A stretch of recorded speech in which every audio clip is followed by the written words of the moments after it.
Hello दोस्तों, स्वागत है आप सभी का एक और नई बुक समरी में।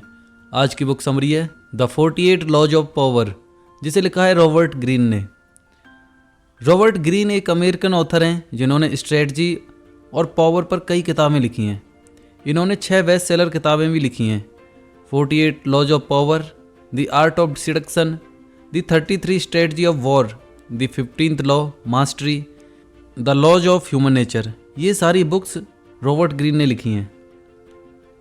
द 48 लॉज ऑफ पावर एक क्लासिक बुक है जो सबसे पहले 1998 में पब्लिश हुई थी और ये जल्द ही एक इंटरनेशनल बेस्ट सेलर बन गई। इसमें लिखी हुई 48 एडवाइस पढ़कर कोई भी इंसान पावर हासिल कर सकता है। हर एडवाइस के साथ लेखक ने अलग अलग लोगों की अलग अलग कहानियाँ दी हैं ताकि रीडर्स को प्रिंसिपल समझने में आसानी हो। अगर ये दुनिया जालसाजियों से भरा हुआ कोर्ट है और हम अंदर फंसी चुके हैं तो कोई फ़ायदा नहीं होगा कि हम बिना लड़े बाहर आने की कोशिश करें।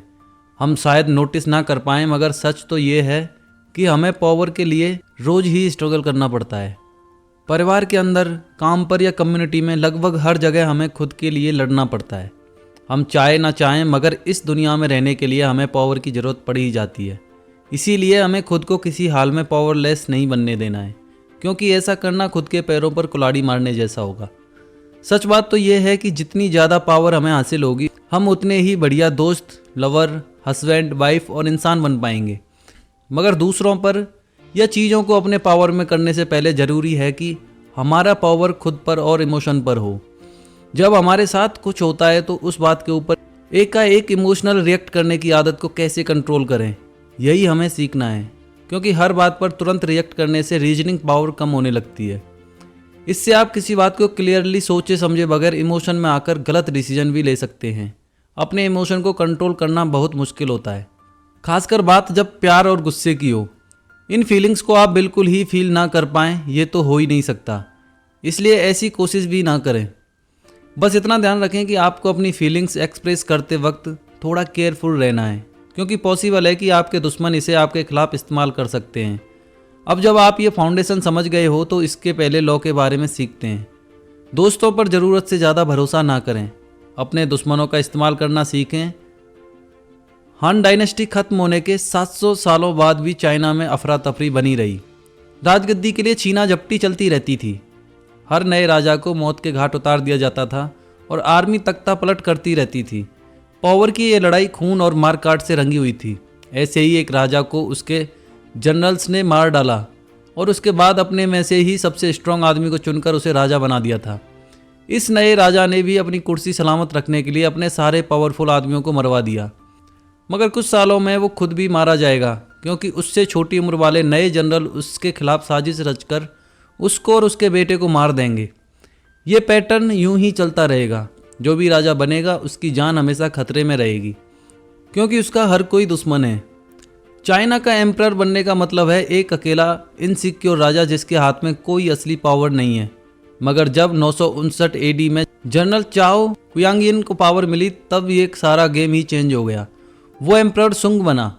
उसे अपनी सिचुएशन के बारे में अच्छे से पता था कि आने वाले कुछ सालों बाद उसका भी खून हो सकता है। उसने इस चीज़ को रोकने का रास्ता सोचा। राजा बनने के बाद एम्परर सुंग ने अपने सभी आर्मी जनरल को पार्टी सेलिब्रेट करने के लिए इनवाइट किया।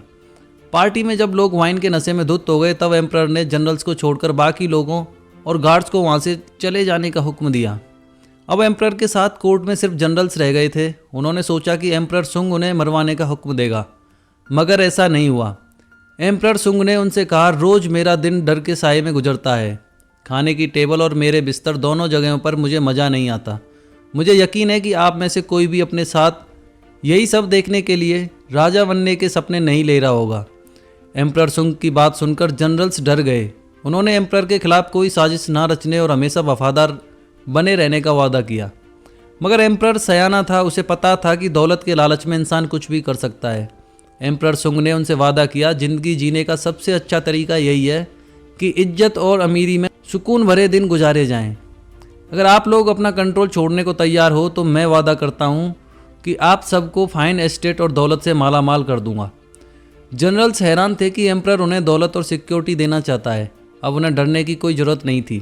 अगली सुबह हर एक जनरल को उसकी पोस्ट रिजाइन कर दी गई और साथ ही उन्होंने एम्परर सुंग से अपना रिटायरमेंट भी एक्सेप्ट कर लिया।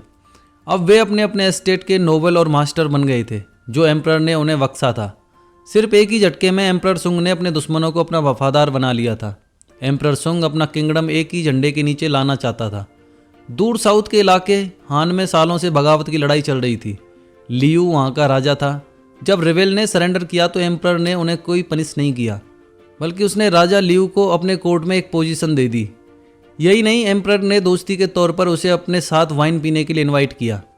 पैलेस में एम्परर सुंग ने राजा लियो को वाइन का गिलास दिया, पर राजा लियो पीने से डर रहा था क्योंकि उसे लगा कहीं इसमें जहर ना हो। उसने एम्परर से कहा, योर मैजेस्टी, मैं जानता हूँ कि जो गलती इस गुलाम से हुई है उसकी सज़ा सिर्फ मौत है, मगर फिर भी मैं आपके सामने जान की भीख मांगता हूँ, इसलिए मुझे माफ़ करें क्योंकि मैं ये वाइन नहीं पी सकता। ये बात सुनकर एम्परर हंस पड़ा। उसका कोई इरादा नहीं था राजा लियू को जहर देने का। राजा लियू को यकीन दिलाने के लिए उसने वो वाइन खुद पी ली। उस दिन से राजा लियू एम्परर का लॉयल बन गया। जो कभी बहुत बड़ा रेवेल था, अब वही एम्परर का सबसे पक्का दोस्त बन गया था। एम्परर सुंग ने जनरल्स को बड़े बड़े एस्टेट गिफ्ट करके होशियारी का काम किया था। अब उनसे एम्परर को कोई डर नहीं था। उन्हें मारने से तो अच्छा था कि अपना लॉयल बना लिया जाए, और इससे आर्मी का तख्ता पलट भी हमेशा के लिए रुक गया। एम्परर सुंग पहला था जिसने चाइना में सिविल वार और वायलेंस को ख़त्म किया। सुंग डायनेस्टी 3 सेंचुरी तक चाइना में राज करती रही। वो आदमी ज़िंदगी भर आपका एहसानमंद रहेगा जिसे आपने मौत की सज़ा से बचाया हो। ऐसा आदमी आपकी खातिर दुनिया के आखिरी कोने में भी चला जाएगा। जब आप अपने दुश्मनों से दोस्ती कर लेते हैं तो वो आपके दोस्तों से भी ज़्यादा भरोसेमंद निकलते हैं। हमारे दोस्त अक्सर लड़ाई ना हो जाए ये सोचकर हर बात पर हामी भर लेते हैं। आपको बुरा ना लगे इसलिए वे अपनी क्वालिटी छुपा कर रखते हैं। हो सकता है कि आप उनको इतने अच्छे से नहीं जानते जितना आपको लगता है। हो सकता है कि वे आपसे जलते हों। जब कोई मुसीबत आती है तो अक्सर दोस्त भाग जाते हैं। दूसरी तरफ आपके दुश्मन हैं जो किसी सोने की खान से कम नहीं है, बस आपको ये खान खोदनी है। नेक्स्ट है अपने इरादे छुपा कर रखें। 17वीं सदी में फ्रांस की एक बहुत मशहूर नाचने वाली हुआ करती थी जिसका नाम था निनोन डी लैंग्सोस। वो इतनी खूबसूरत थी कि बड़े बड़े पॉलिटिशियन, थिंकर, राइटर उसके प्यार में पागल थे। प्यार के मामले में वो औरत काफ़ी एक्सपीरियंस्ड थी। निनोन ये बात जानती थी कि सेडक्शन एक गेम है, एक आर्ट है जिसमें प्रैक्टिस से परफेक्ट बना जा सकता है। धीरे धीरे वो मशहूर होती चली गई। फ्रांस के अमीर घरों के लड़के उसके पास आते थे।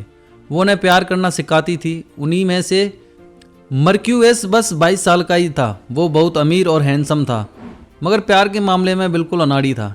तब तक निनोन 62 साल की हो चुकी थी, फिर भी काफ़ी फेमस थी। उसने मर्क्यूएस की स्टोरी सुनी।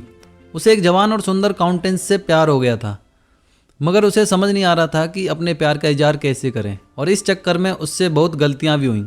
सबसे पहले तो निनोन ने मर्क्यूएस को समझाया कि प्यार किसी जंग से कम नहीं है। उसने समझाया कि मर्क्यूएस को अपना हर स्टेप प्लान करना पड़ेगा और फिर ध्यान से उन प्लान्स को एग्जीक्यूट करना होगा। निनोन ने मर्क्यूएस को कहा कि वो अब प्यार की जंग के लिए तैयार हो जाए। उसे काउंटेंस से दूरी बनानी होगी और उसको इग्नोर करना पड़ेगा। मर्क्यूएस जब काउंटेंस से दोबारा मिला तो एक दोस्त की तरह मिला। उसकी इस हरकत से काउंटेंस को लगा कि वो सिर्फ दोस्ती करना चाहता है। वो इस बात से थोड़ी कंफ्यूज हो गई। अब अगला स्टेप था काउंटेंस को जलाना। मर्क्यूएस हसीन और जवान लड़कियों के साथ पूरे पेरिस में घूमने लगा। इससे काउंटेंस खूब जली और उसे यकीन हो गया कि सारी लड़कियां मर्क्यूएस को पाना चाहती हैं। निनोन ने एक्सप्लेन किया कि औरत ऐसे मर्द को चाहती है जिसके पीछे पहले से ही बहुत सी औरतें पड़ी हों। ऐसे आदमी का प्यार जीतने में उसे ज़्यादा खुशी मिलती है। काउंटेंस को कंफ्यूज करने और जेलस फील कराने के बाद उसे सेड्यूस करने का यही सही टाइम होगा। मर्क्यूएस को अब अपना रूटीन चेंज करना था। उसका कोई अगला कदम बिल्कुल अनप्रेडिक्टेबल होना चाहिए। उसे उन इवेंट्स को अवॉइड करना था जहां काउंटेंस के आने के चांसेस थे, और उन सैलून्स में जाना था जहां काउंटेंस अक्सर आती थी। 2 हफ्ते बाद ही मर्क्यूएस इन सारे स्टेप्स में माहिर हो गया। निनोन उसकी प्रोग्रेस नोट करती थी। उसके जासूस उसे सारी खबर पहुंचाते थे। वो खूब हंसती थी जब मर्क्यूएस आकर उसे सारी कहानियां सुनाता था। निनोन ने सुना कि वो खूबसूरत काउंटेंस अब मर्क्यूएस के लिए बेकरार हो रही थी। वो उसके बारे में पूछताछ करती रहती थी। सोशल अफेयर्स में मर्क्यूएस को देखती रहती थी। निनोन को यकीन हो गया था कि अब काउंटेंस को भी मर्क्यूएस से प्यार हो गया है। कुछ ही दिनों में वो उसकी हो जाएगी, मगर तभी एक गड़बड़ हो गई। मर्क्यूएस काउंटेंस से उसके घर मिलने गया था, मगर वहाँ उससे मिलके वो डिस्परेट हो गया।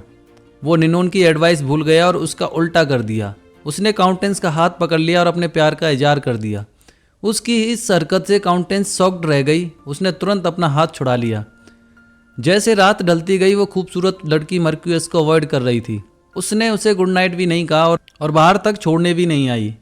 मर्क्यूस जब दोबारा उसके घर गया तो उसे बताया कि काउंटेंस कहीं बाहर गई है, मगर मर्क्यूस उसके घर कई बार गया। फिर एक दिन काउंटेंस ने उसे अंदर बुला लिया, मगर अब सब कुछ बदल चुका था। जो काउंटेंस उसे चाहने लगी थी वो अब मर्क्यूस को देखकर अनकंफर्टेबल और ऑकवर्ड फील कर रही थी, और इस तरह एक लव स्टोरी का एंड हो गया। ज़्यादातर लोग हर वक्त वही बोलते हैं जो वे फील कर रहे होते हैं। वे सबके सामने अपना ओपिनियन रख देते हैं। ऐसे लोग अपना इंटेंशन और प्लान तुरंत सबको बता देते हैं। हालांकि हम इंसानों के लिए ऐसा करना बड़ा ही नेचुरल और आसान है, मगर लोगों से अपनी बातें छुपा कर रखना इतना आसान नहीं होता। उसके लिए एफर्ट करना पड़ता है। और सबसे बढ़कर हम में से बहुत से लोग ये मानते हैं कि ऑनेस्टी एक अच्छे इंसान होने की निशानी है, इससे आप सबका दिल जीत लेंगे। मगर कभी कभी ये सच नहीं होता। ऑनेस्टी असल में एक ब्लंट इंस्ट्रूमेंट की तरह है जो बचाने से ज़्यादा काटने पर काम करता है। जब आप ज़रूरत से ज़्यादा ऑनेस्ट बनते हैं तो आप प्रेडिक्टेबल बन जाते हैं। ना तो लोग आपसे डरेंगे, ना ही रिस्पेक्ट करेंगे। पावरफुल बनने के लिए यही सही होगा कि ऑनेस्टी को साइड में रखा जाए। अपने ट्रू इंटेंशन को छुपाना सीखिए, यह आपके बहुत काम आएगी। लोग उसी पर यकीन करते हैं जो वो देखते सुनते हैं। धोखा देना ज़्यादा आसान होता है। ऐसा शो कराइए जैसे आप कुछ और चाहते हैं। इससे आप पूरे फ्री होकर अपने रियल गोल्स पर ध्यान दे सकते हैं। सिडक्शन के गेम में कॉन्फ्लिक्ट लाए जैसे एक ही वक्त में चाहत और बेरुखी दोनों दिखाइए। इससे ना सिर्फ वो भटक जाए बल्कि आपको पाने के लिए उसके अंदर एक आग भड़क जाए। नेक्स्ट है, कभी भी अपने मास्टर से आगे ना निकलें। गैलीलियो एक इटालियन साइंटिस्ट था। सन 1600 के शुरुआती दिनों में वो बड़ी प्रॉब्लम से गुजर रहा था, क्योंकि उसे अपने रिसर्च की फंडिंग के लिए रूलर्स पर डिपेंड रहना पड़ता था। गैलीलियो ने जितनी भी डिस्कवरीज और इन्वेंशन किए वे सब उसके रूलर्स को डेडिकेट थे। तब रिनेसेंस के टाइम में हर साइंटिस्ट को यही करना पड़ता था। जब उसने मिलिट्री कंपास का इन्वेंशन किया तो उसको वो ड्यूक ऑफ गोगांजा के सामने पेश करना पड़ा। उसने इस कंपास को यूज करने के बारे में एक किताब भी लिखी थी। ये किताब गैलीलियो ने मेडिसी फैमिली को दी थी। ड्यूक और मेडिसी दोनों बहुत इम्प्रेस हुए और उन्होंने गैलीलियो को और स्टूडेंट दिए। हालांकि गैलीलियो ने कई ग्रेट डिस्कवरी की, फिर भी उनके रूलर्स हमेशा उन्हें बस गिफ्ट देकर पे करते थे, कभी कैश नहीं देते थे। इससे गैलीलियो हर चीज़ के लिए अपने रूलर्स पर डिपेंड रहते थे। अपनी रोजी रोटी चलाने के लिए उन्हें अपने रूलर्स का फेवर लेना पड़ता था। 1610 में गैलीलियो ने जुपिटर के मून की डिस्कवरी की। इस बार उसने एक नई स्ट्रेटजी अपनाई। उसने अपनी डिस्कवरी को अपने हर पैट्रन के हिसाब से बांट दी, जैसे किसी के लिए टेलीस्कोप, दूसरे के लिए कोई किताब वगैरह वगैरह। इस बार गैलीलियो ने मेडिसिस पर फोकस किया। उसने जुपिटर के मून की डिस्कवरी उनके नाम कर दी। ये बहुत बढ़िया टेक्निक थी, क्योंकि जुपिटर हमेशा से ही मेडिसी फैमिली का सिंबल रहा था। क्योंकि मेडिसी फैमिली के फाउंडर कोसिमो वन जुपिटर को बहुत पावरफुल गॉड मानते थे। ग्रीक माइथोलॉजी में जुपिटर को जियूस कहा जाता है। कोसिमो फर्स्ट ने जुपिटर को मेडिसी डायनेस्टी के पावर का सिंबल मान लिया था। उसने 1540 में मेडिसी की फाउंडेशन की थी। गैलीलियो ने अनाउंस किया कि उसने जुपिटर के मून्स की खोज कोसिमो II के कोरोनेशन डे पर की थी। उसने सारी इटली और कोर्ट के आगे मेडिसी को ये ऑनर दिया। जुपिटर के 4 मून हैं। गैलीलियो ने दावा किया कि चारों मून कोसिमो II और उसके 3 भाइयों का सिंबल है। चारों मून्स जुपिटर के चारों तरफ उसी तरह घूमते हैं जैसे मेडिसी के फाउंडर कोसिमो I के चारों बेटे। ये सब करके गैलीलियो ने पूरी इटली को ये दिखाने की कोशिश की कि मेडिसी डायनेस्टी को हेवन की ब्लेसिंग्स मिली हुई हैं। गैलीलियो ने एक एम्बलम भी बनाया जिसने आसमान में 4 स्टार्स के बीच में गॉड जुपिटर को दिखाया गया था। उसने इस एम्बलम को कोसिमो II के नया सिंबल बनाकर पेश किया। गैलीलियो ने जो एफर्ट किया उसके काम आया। उसी साल कोसिमो II ने उसे राज्य का ऑफिशियल मैथमेटिशियन और फिलोसफर बना दिया। अब उसे पूरी सैलरी मिलने लगी थी। अपने इस काम की वजह से अब वो किसी पैटर्न पर डिपेंड नहीं था। अब उसे किसी के आगे हाथ फैलाने की ज़रूरत नहीं थी। सारे मास्टर अपने सब्जेक्ट्स के सुपीरियर बनना चाहते थे। उन्हें ये डर होता है कि उनके सब्जेक्ट उनसे ज़्यादा इंटेलिजेंट और ब्रिलियंट ना बन जाएं। उन्हें इन्वेंशन और साइंस डिस्कवरी से कोई लेना देना नहीं होता। उन्हें तो बस अपने नाम और अपनी शान की फिक्र रहती है। मेडिसी फैमिली का नाम आसमान के सितारों से जोड़कर गैलीलियो ने उन्हें और भी ज़्यादा ऑनर दिया था। गैलीलियो जैसे इंटेलिजेंट लोगों से उनके मास्टर इसलिए इनसिक्योर रहते हैं क्योंकि वे नहीं चाहते कि वे बस फाइनेंसर रहें। वे इन इन्वेंशन और डिस्कवरीज में अपना नाम भी चाहते हैं। वे दुनिया को दिखाना चाहते हैं कि वे पावरफुल भी हैं और इंटेलिजेंट भी। गैलीलियो ये बात खूब अच्छे से समझते थे, तभी उन्होंने मेडिसी फैमिली की इतनी खुशामद की। गैलीलियो ने खुद को रूलर से ज़्यादा इंटेलिजेंट दिखाने की कोई कोशिश नहीं की, तभी उनके मास्टर भी उनसे इनसिक्योर नहीं थे, बल्कि उसने अपने मास्टर मेडिसी फैमिली को हेवनली बॉडीज़ के साथ जोड़कर उनका स्टेटस इटली में ऊंचा कर दिया था। उसने खुद से ज़्यादा अपने मास्टर की शान बढ़ाई, जिससे खुश होकर उनके मास्टर ने उसे खूब इनाम दिए। ये आपके लिए डेंजरस बात है अगर आप अपने मास्टर की इनसिक्योरिटी की वजह बनते हैं। आपको हर हाल में अपने मास्टर की खुशामद करनी है, पर ऐसा चालाकी से करें। ले जाने दें सारा क्रेडिट अपने मास्टर को। उन्हें हरगिज ये ना दिखाएं कि आप उनसे ज़्यादा ब्रिलियंट हैं। मासूमियत से अपना काम करते रहें। हर काम में मास्टर की सलाह ज़रूर लें, और अगर कोई कमाल का आइडिया आपके दिमाग में आता भी है तो उसका क्रेडिट भी मास्टर को दे दें। अगर आप अपनी पावर चाहते हैं तो अपनी खूबियों को छुपा कर रखें। लोगों को नाम कमाने दें, आप उन्हें बिल्कुल भी इनसिक्योर फील ना कराएं। जब आपका वक्त आएगा तब यही बात आपके लिए एक एडवांटेज बन जाएगी। नेक्स्ट है, उतना ही बोलें जितनी ज़रूरत हो।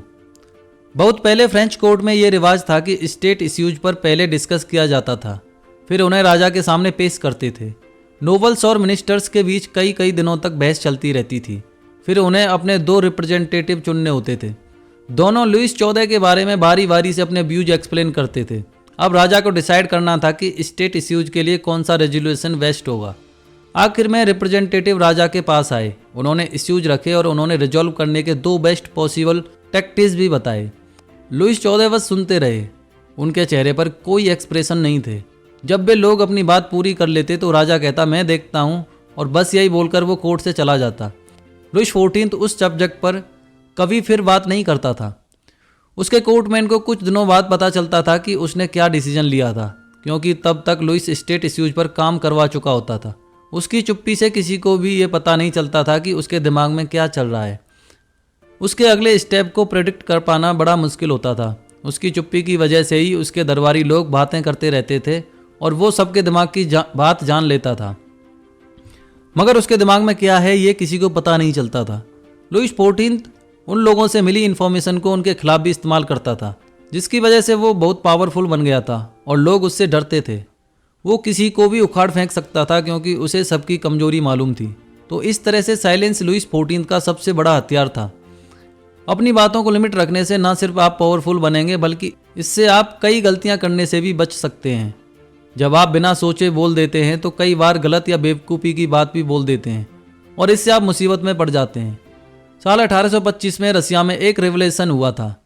निकोलस तब नया जार बना था, मगर लिबरल्स चेंज चाहते थे। वे चाहते थे कि रसिया एक मॉडर्न कंट्री बने। यहाँ की इकोनॉमी और गवर्नमेंट बाकी यूरोपियन कंट्री के साथ कदम से कदम मिलाकर चले। पर निकोलस ने आखिर डिसेम्ब्रिट अपराइजिंग में इस रेवोल्यूशन को कुचल दिया था। उसने हुक्म दिया कि रेवोल्यूशन के लीडर कोंद्रेती रेलेविव को फांसी पर चढ़ा दिया जाए। रेलेविव के गले में फांसी का फंदा था और वो एक प्लेटफॉर्म पर खड़ा था। उसके पाँव में पास दरवाजे खुल गए थे कि तभी उसके फंदे की रस्सी टूट गई और वो जमीन पर गिर पड़ा। उस जमाने में किसी मुजरिम के फंदे की रस्सी टूटना ऊपर वाले का चमत्कार माना जाता था और अक्सर मुजरिम को छोड़ दिया जाता था। लेकिन रेलेविव खड़ा हुआ और भीड़ के सामने जाकर चिल्लाया, देखा आप लोगों ने, रसिया में इन लोगों को कोई काम नहीं आता, यहाँ तक कि उनसे एक ढंग की रस्सी भी नहीं बनाई जाती। राजा का मैसेंजर तुरंत जार के पास गया और उसे पूरी बात बताई।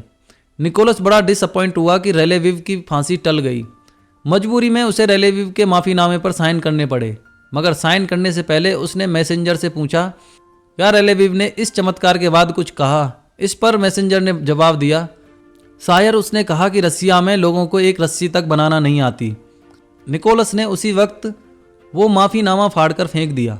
उसने हुक्म दिया, ऐसी बात है तो चलो इसे गलत साबित कर देते हैं, और अगले ही दिन रेलेविव को फिर से फांसी के तख्ते पर लाया गया। और बदकिस्मती से इस बार रस्सी नहीं टूटी। एक बार जब आप कुछ बोल देते हैं तो अपने वर्ड्स दोबारा वापस नहीं ले सकते। तो जो बोले सोच समझकर बोले। हो सकता है कि आपकी किसी बात का बाकी लोग बुरा मान जाएं, या फिर आप खुद ही मुसीबत में फंस जाएं। जैसा कि कहावत है, कम बोलने से कम गलतियां होंगी। तो समय आ गया इस बुक के कंक्लूजन का।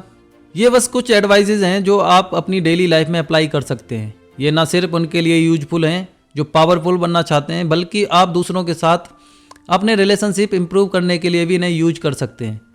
कभी भी अपने मास्टर से आगे मत बढ़िए। इस बात से भी समझ सकते हैं कि जो लोग आपकी हेल्प करते हैं उनका एहसान हमेशा मानो। अपने दुश्मनों को यूज कीजिए से मतलब है कि लोगों की गलतियों को माफ़ करके उन्हें एक और मौका दें। अपने ट्रू इमोशन को छुपाकर रखने से आप हम्बल और अनअज्यूमिंग बने रहेंगे। कम बोलकर आप और भी बेहतर इंसान बन सकते हैं। इस किताब को पढ़कर जरूरी नहीं कि आप कोई पॉलिटिशियन बन जाएं, मगर कुछ ना कुछ तो ज़रूर सीखेंगे। तो यह बुक समरी तो यहीं समाप्त होती है। अगर इस बुक समरी से संबंधित आपका कोई भी सुझाव या सवाल है तो वो आप हमें कमेंट सेक्शन में जाकर पूछ सकते हैं। साथ ही ये भी बता सकते हैं कि नेक्स्ट बुक समरी आप कौन सी सुनना चाहते हैं। अगर आपको हमारी मेहनत पसंद आ रही है तो हमें एनकरेज करने के लिए हमारे चैनल को सब्सक्राइब करें। साथ ही इस वीडियो को लाइक करें और शेयर करें। मिलते हैं नेक्स्ट बुक समरी में। जय हिंद, जय भारत।